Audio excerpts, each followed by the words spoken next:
Hello. Hello and welcome to this video. In this video, we will learn about booleans, complex numbers, and some more functionality of integers and hexadecimal numbers, strings, floats, and so on. So first we talk about booleans. So in Python, booleans have two values. One is true and one is false. So where booleans are used? Booleans are mostly used in what you call conditional or logical expression when you want to compare stuff. Okay.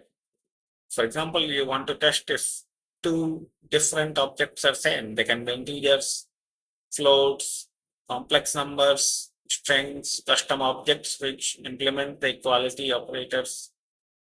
And furthermore, you want to test them for not equal or greater than or less than, or sometimes you want to test if two different values are true. Sometimes you want to test if one of the two values are true. So logical gates like and, NAND, or, NOR, those logic gates give you true or false. So for example, if you look at this, you can say that x is equal to y, then it will give false. If I say x not equal to y, it will be true. If I say x and y, it will be false. So this is the logical, oh, sorry, that is not the syntax. And so there is a logical and you can do or, okay, and then you can do NAND. NAND is not and. Okay? And then, oh, not. And then you can do NOR gate. Not, NOR gate. I'm not sure this is the correct one. NOR gate, we have something like this. A NOR gate is basically neither this nor that. So if you have OR gate, you apply not on that, that should give you NOR gate. Okay. Now, similarly, then there is tilde operator, okay, tilde x. It was in which Bool is deprecated, okay, will be removed. All right. So suppose x is equal to 2 and you bit invert 2, you will get -3. How that happens is dependent on the 2's complex. So what 2's complex does is, suppose you have a 4-bit number, okay, and you make it 2. So when you will invert the bits, what will happen is it will become 0, 0, 0, 1, or rather 1, 1, 0, 1, okay. But then if you, in 2's complex, if you see this, the most significant bit represents the what you call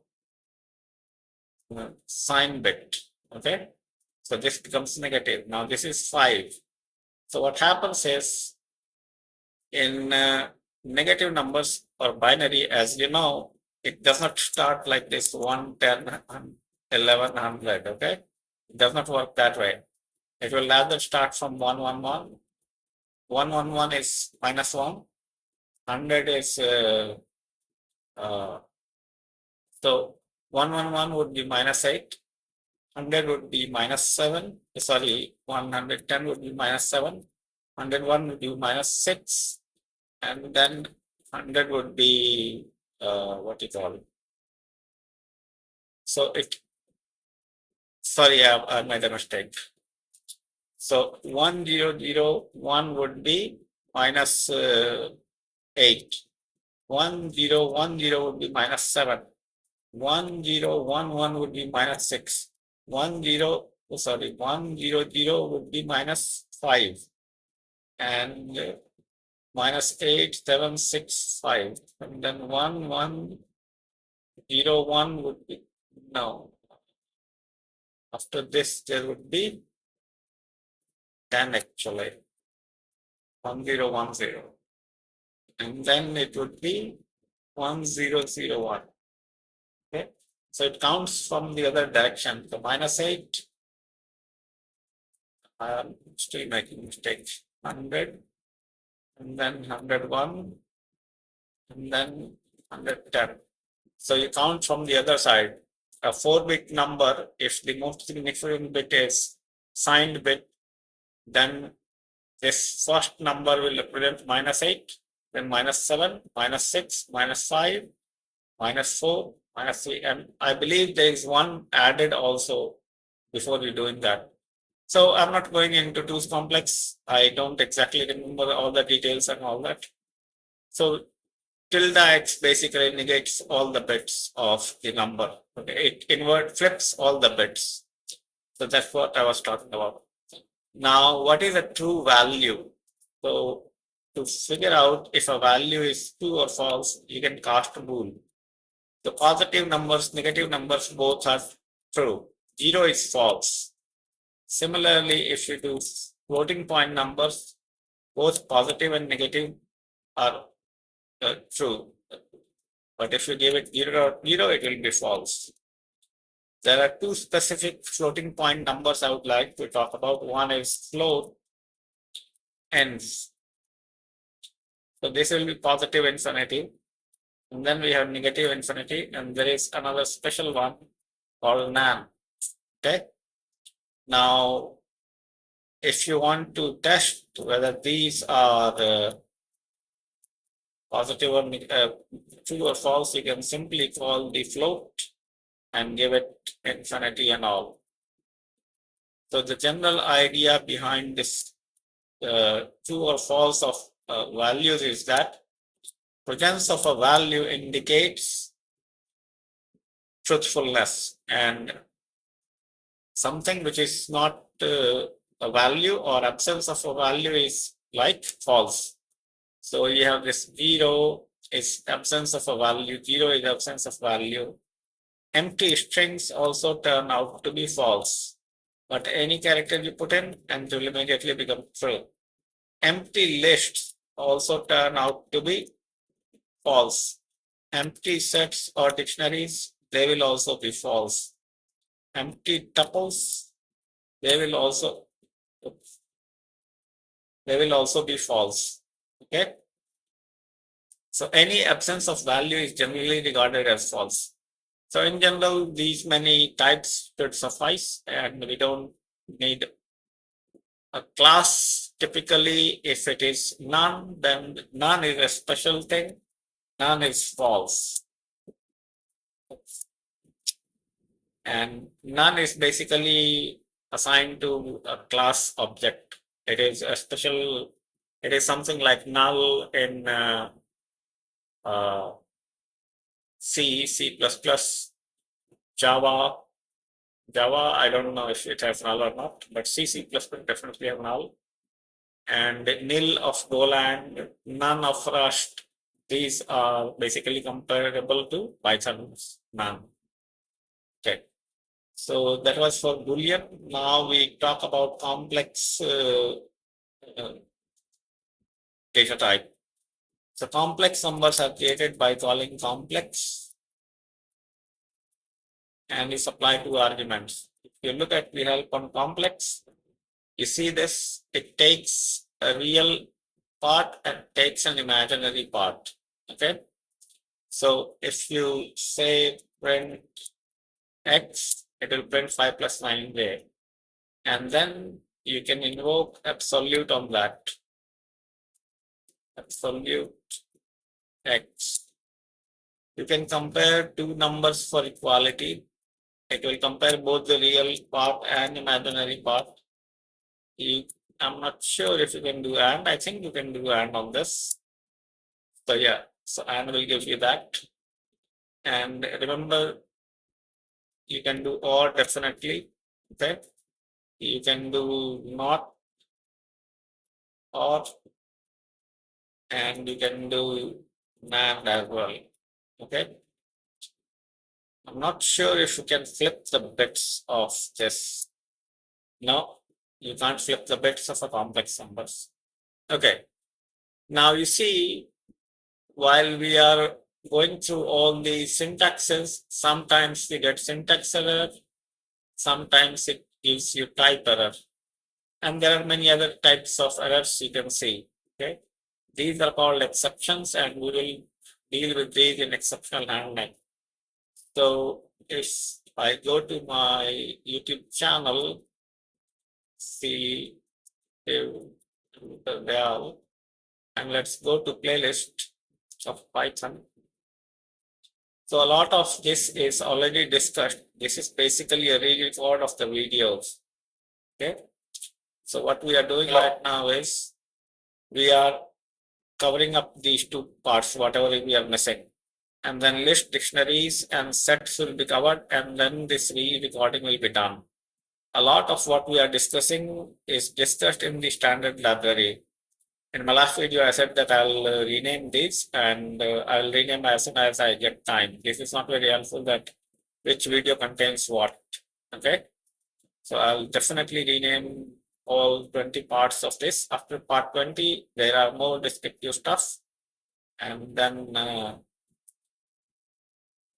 you'll see about that. So we discussed Booleans, complex numbers. So now if you see the absolute value of complex number, it was 10, okay, 10.29 and so on.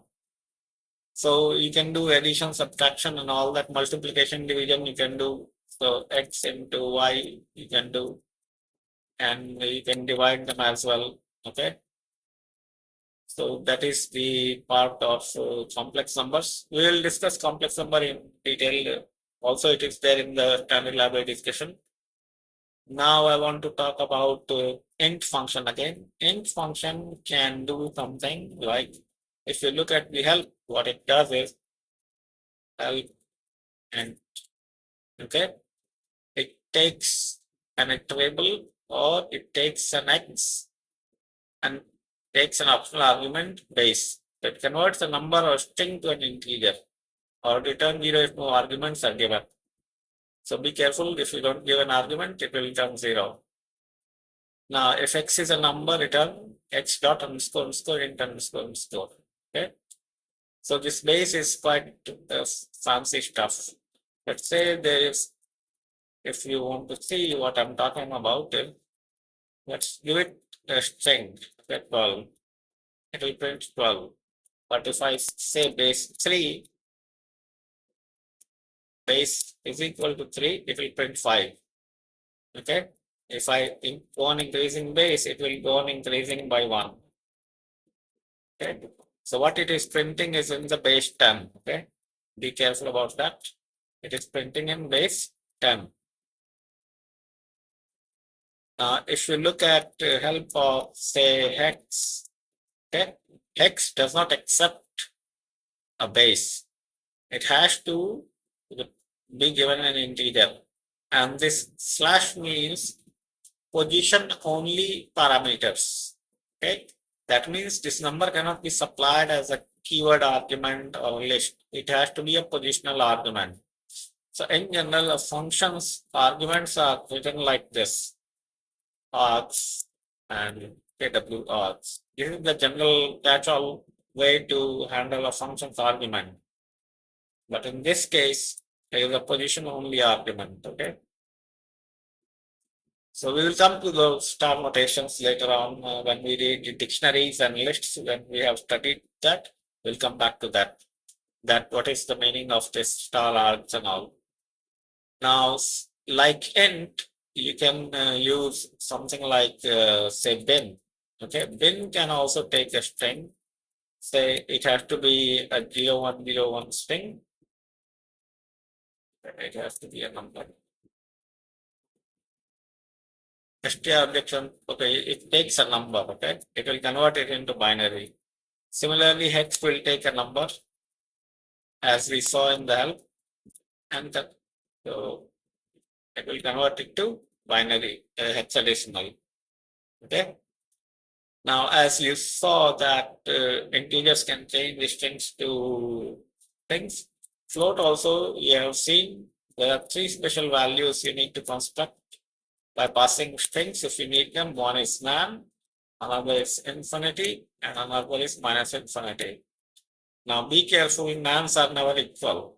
So if you want to compare a nan with a nan, if you try this, it will be always false. The same for JavaScript also. So, okay, infinities are other beast. Infinities are comparable and they are equal. Okay. Now, there is a special operator I want to talk about is, or rather, I want to talk about division. So we saw that if we do division, then it gives me a floating point number. What if I want quotient? So the way to get quotient is you do double slash. It will be a floor division and it will give you the quotient. You see how you get quotient. Now how do we get remainder? Remainder is you get by doing percentage operator. Okay. So for example, this. There is a combination, there is an operator which combines both of these. That is called div mod. Div mod. Okay. So if it gives you two numbers, it will give you a tuple of two values. One will be quotient, another will be remainder. So you see, first you get the quotient, and second you get the remainder. So let me open up the end class and I will walk you through it a bit. Okay. So this operators give you the absolute value. So you call it like ABS. Self means you pass in the integer object or the number. Add means it will add object with some value. Okay. This means plus. So you can do x plus 5, 6 or y. This is self and. This and means it is bitwise and. Okay. We will cover this in operator stuff. Okay. This is true if the number is true, otherwise false. So for positive and negative numbers, it will be true, otherwise false. Ceiling will compute the ceiling of the integers. Div mod I have just explained. Equality it will compare the object with some other value. For example, x is equal to y. Float will represent the floating point value of that. Floor will return the floor. Floor div is same as quotient, okay, or floor division. Format will convert the string according to format spec. This we discuss in the standard library. It is already discussed there. Greater than equal to returns self greater than equal to value. So now we can go through all this on your own and you can learn a bit about this. Okay. If you want great details on this, you should go to my playlist and look at the standard library and try to find in which video it is given. Okay. You will have to do a bit of searching there. So with this, I think I have covered the basics of integer and floats, booleans, complex. So complex number also you can see the help on complex, that what functionality does it provide to you. And so there are many operators which are provided by complex. Similarly for strings you can do. There will be some different operators like contains is there, which allows you to do with key in the table. Then there is iter operator, there is hash. Hash is also in the integer. Let's see which are, so capitalize, case, fold, these are different. These are only applicable to integers. Sorry, strings. Center, count, encode, ends with, expand tab. So please go through this and try to understand which is what. If you want a very detailed video on all the functions of string, let me know and I'll make one and I'll try to cover as many functions as I can on string. Well, it's quite a lot and it will take a lot of time. I think I have covered this in the standard library discussion as well. So if you go here, since I have gone through the entire standard library, not gone through, we are going through. So if you look at my standard library, so this is what we use. And there is str int float complex str. Yeah, this I have covered. So when we have discussed this, all these classes have been discussed and the examples are given in documentation. So please go through that. It will be very helpful to you. And if you don't understand, let me know in comments and I'll see if I can explain it or watch my video on the standard library. So I'll end this video here. Thanks a lot for watching it and I hope you have enjoyed it, found it informative. So I'll see you in the next one. In the next video, we will talk about the list data structure of Python. So once again, thanks a lot for watching and I'll see you in the next one. Enjoy.